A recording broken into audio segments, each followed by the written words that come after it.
The very notion of divine right has been something that's underpinned Zionism even before the Nakba, or catastrophe, 65 years ago.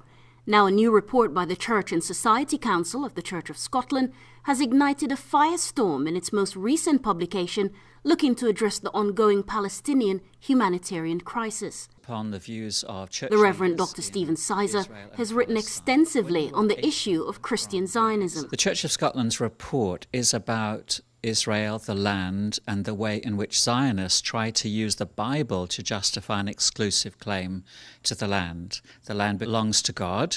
God shares it with people who worship him and trust him, irrespective of their race or background.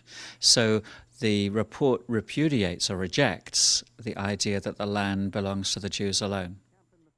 The report from the Church of Scotland acknowledges that the idea of misinterpreted biblical prophecy combined with norms of European colonialism led to the Balfour Declaration in 1917, when the British government agreed to, quote, a Jewish homeland in Palestine and the origins of the current crisis in the region.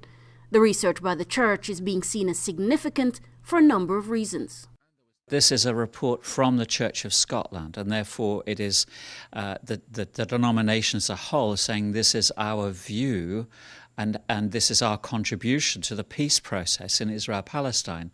It's news that the Israelis don't want, because they want to maintain the idea that they have the church in their pocket, that the church is siding with Zionism against Islam. Well, this report questions that premise.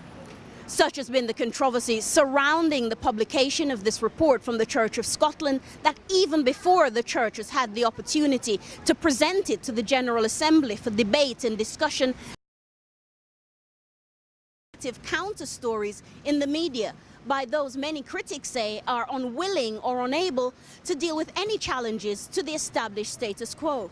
This attempt to block any discussion of the divine right argument might be counterproductive, as Dr. Sizer explains. Even adverse publicity is positive, because increasingly the layman, people on the street, people who don't normally write letters to the press or make comments, are figuring out what's happening in Israel-Palestine.